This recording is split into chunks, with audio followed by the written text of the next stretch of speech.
Ano kaya ito? Ang laki niya parang orange na, hindi naman siya hindi naman orange.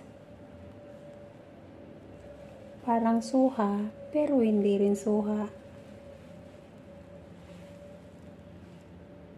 Tignan natin kung ano ang laman. Ito na ang laman niya, oh.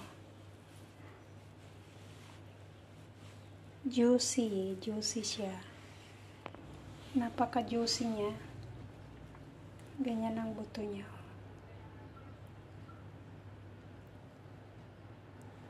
Maliliit lang, parang buto ng dalandan.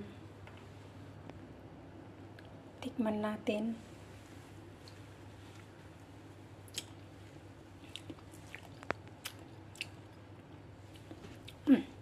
Napaka-juicy. Maasim na medyo matamis.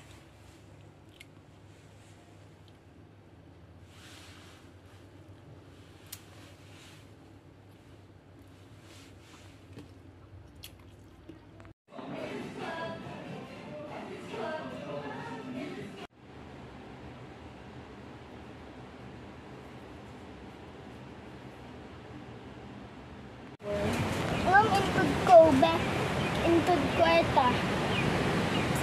Much. Okay na. Nilaglag ng bagyo lahat yung bunga ng avocado namin. Kumakalubog. Ay, nakalubog. So, kapag ng prutas ngayon. Pati yung mga bunga ng santol namin, laglag lahat. Ayan.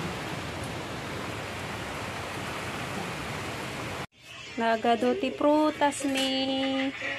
May dragon fruit.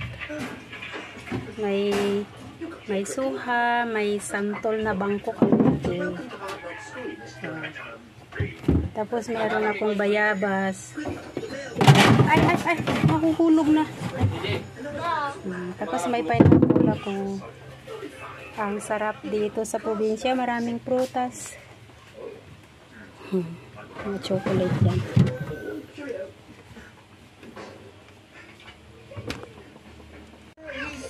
Ang daming dragon fruit. Yes. Ay, excuse me. Daming dragon fruit, oh.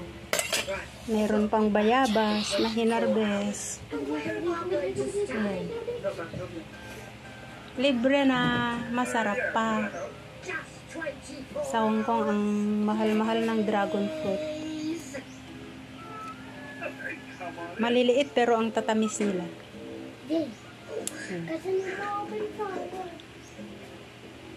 Pinang breakfast ko na ang dragon fruit. Ito, malaki siya.